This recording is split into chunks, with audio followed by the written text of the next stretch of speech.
Students, welcome back to my YouTube class जिसका नाम है math series by Santosh Shekhawat. अपनी सीरीज में मैं आपको करवा रही हूँ 12th स्टैंडर्ड मैथ्स बुक। और आज मैं आपको करवाऊंगी differential equation, how to solve linear differential equation. Right, so linear differential equation, first thing कि लीनियर डिफरेंशियल इक्वेशन क्या होता है।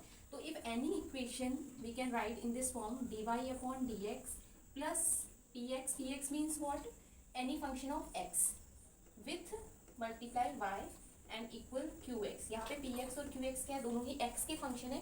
तो ये यहाँ पे एक्स का फंक्शन होना चाहिए, उसकी मल्टीप्लाई में Y and then equal to यहाँ पे कोई एक्स का फंक्शन होना चाहिए। Right, then that equation is known as linear differential equation in X. Right, अगर ये इक्वेशन ऐसे ना हो कि ऐसे हो D X upon D Y, मतलब इसका अपोजिट हो D X upon D Y, यहाँ पे पी एक्स जो है वो x का फंक्शन है। अगर यहाँ पे y है, यहाँ पे x और उसके साथ में y का कोई फंक्शन हो और उसके इक्वल में भी y का कोई फंक्शन हो, तो वो होती है लीनियर डिफरेंशियल इक्वेशन इन y। ये लीनियर इन x है, ये लीनियर इन y है। मैं एक बार फिर से बता देती हूँ कि अगर आपके पास में कोई भी equation dy upon D x plus P X Y, मतलब p जो है वो x का फंक्शन है, उसके साथ में y होना चाहिए और यहाँ पे कोई x का फंक्शन होना चाहिए, तो that is known as linear equation in x। अगर यहाँ पे ये y का फंक्शन होता है और यहाँ पे भी y होता है और इसके मल्टीप्लाई में एक सिंगल x होता है, तो वो होता है लीनियर इक्वेशन इन y। राइट, मैं आपको इसका एक एग्जांपल देना चाहती हूँ। जैसे सपोज अगर मैं लिखती हूँ dy upon dx plus sign x y equal suppose cos x है। राइट, अब ये इक्वेशन जो है स्टूडेंट्स, यहाँ पे आप देख लो dy अपॉन dx, अगर मैं इस इक्वेशन से इसको कंपेयर करूँ तो ये dy upon dx sine x का कोई फंक्शन, उसके साथ में y और इक्वल में x का फंक्शन। तो अगर मैं आपको बताना चाहूँ तो यहाँ पे x की px की वैल्यू क्या है स्टूडेंट, साइन x है, और qx की वैल्यू क्या है, cos x है। राइट, तो ये आपके पास में लीनियर इक्वेशन इन x है। अगर इस इक्वेशन, अगर ये कोई एग्जाम्पल हो, जैसे सपोज dx अपॉन dy है आपके पास में, प्लस टेन y है, इसके साथ में x हो और यहाँ पे आपके पास में cot y हो, तो आप यहाँ पे क्या देख रहे हो स्टूडेंट्स कि यहाँ पे ये dx अपॉन dy है, इससे अगर आप कंपेयर करो तो यहाँ पे ये y का फंक्शन है, उसके साथ में x है और यहाँ पे इक्वल में क्या है स्टूडेंट्स, y का फंक्शन है अगेन। तो ये क्या है स्टूडेंट्स, आपके पास में लीनियर इक्वेशन इन y है। तो स्टूडेंट्स ये दोनों ही टाइप की जो इक्वेशन है ये linear, both are linear equation, but this is linear in x, this is linear in y। तो सबसे पहले तो आपको ये फाइंड आउट करना है कि वो इक्वेशन जो गिवन इक्वेशन है वो लीनियर इन x है। सब फर्स्ट थिंग कि लीनियर है कि नहीं है, अगर वो लीनियर है then it is linear in x और लीनियर इन y। राइट, यहाँ तक हो गया। उसके बाद में स्टूडेंट इसका हम सॉल्यूशन कैसे फाइंड करेंगे। तो स्टूडेंट्स इसका सॉल्यूशन फाइंड करने के लिए पहले आपको एक इंटीग्रेटिंग फैक्टर फाइंड करना है, जिसको हम आई एफ लिखते हैं, इंटीग्रेटिंग फैक्टर।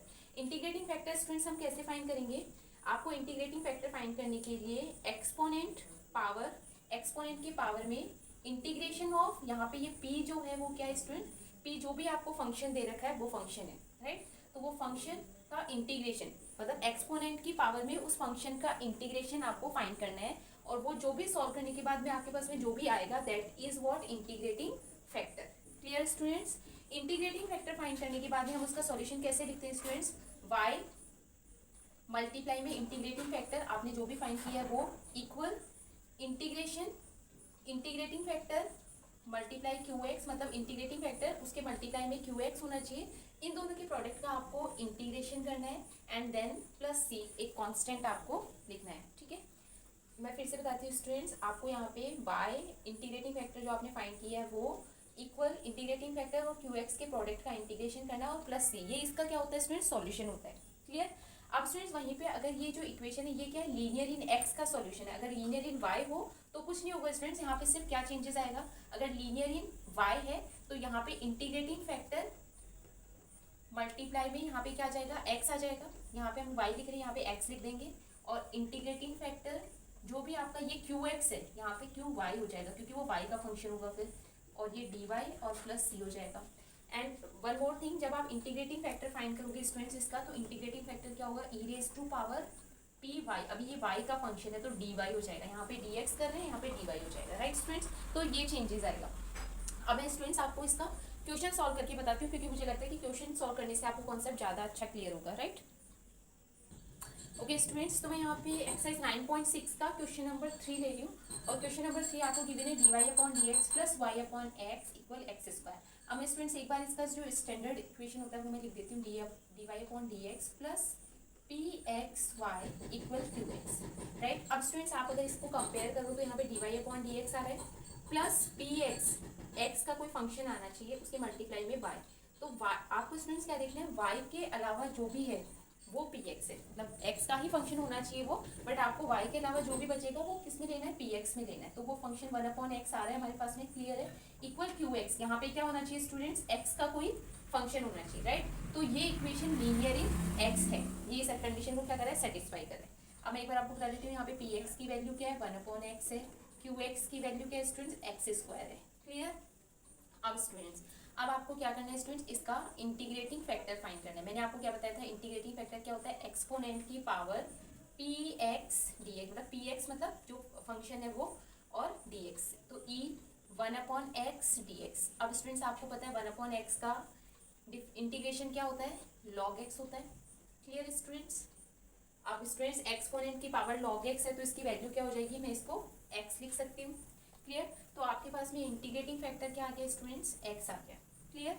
अब हम इसका सॉल्यूशन लिखते हैं, सॉल्यूशन कैसे लिखते हैं student, Y integrating factor equal integration integrating factor multiply में क्यू एक्स जो भी है वो प्लस सी। तो मैं वैल्यू पुट करती हूँ, वाई एक्स इक्वल एक्स यहाँ पे, और क्यू एक्स क्या दे रखा है स्टूडेंट, एक्स क्यूब दे रखा है, sorry x square d x plus सी।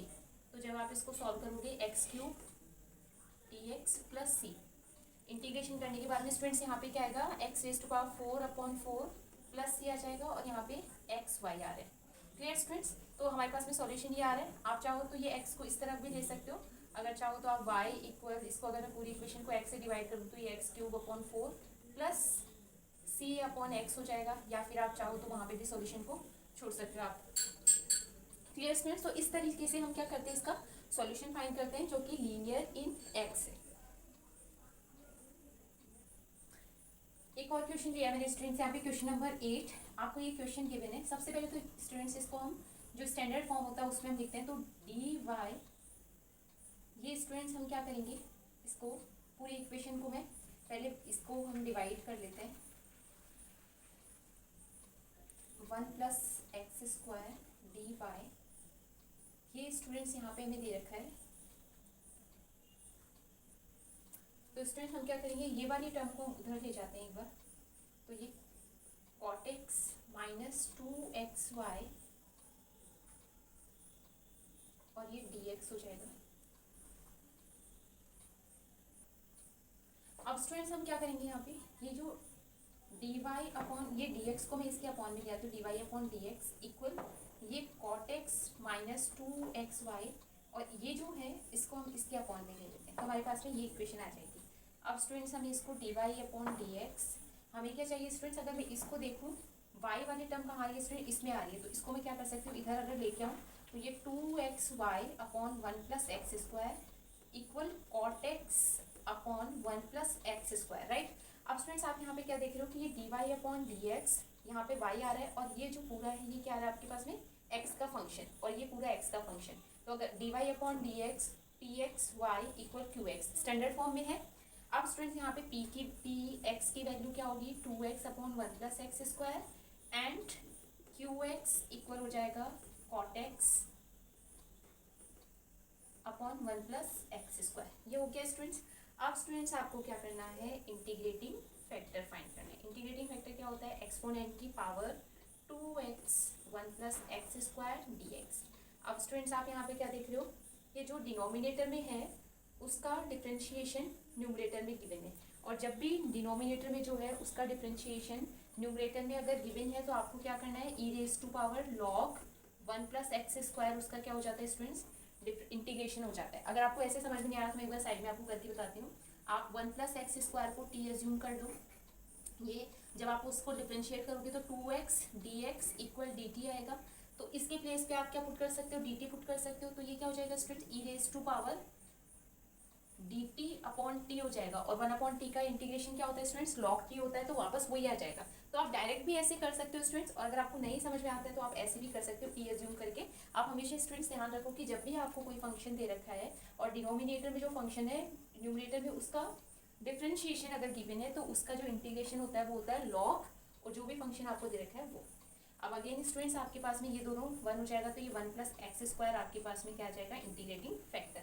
अब हम इसका सॉल्यूशन लेते हैं, तो y 1+x² इक्वल क्या करना है स्टूडेंट्स, 1+x² और इंटीग्रेटिंग वेक्टर और cot x 1+x²।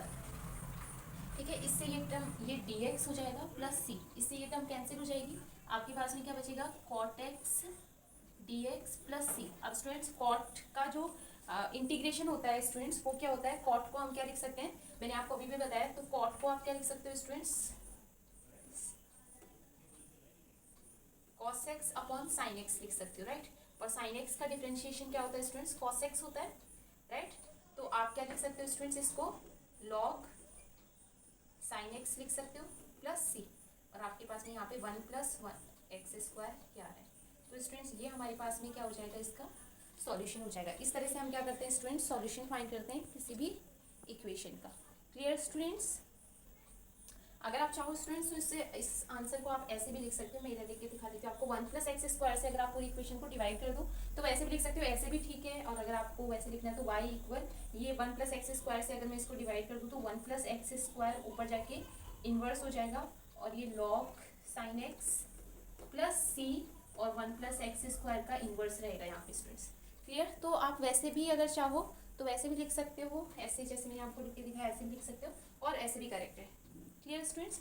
So thank you very much students for watching me, and I hope कि आपको आज का क्लास समझ में आया होगा। And if you want to ask any particular question you can write in the comment box, and if you like my channel then please like it, share it and subscribe it. So thank you very much for watching me.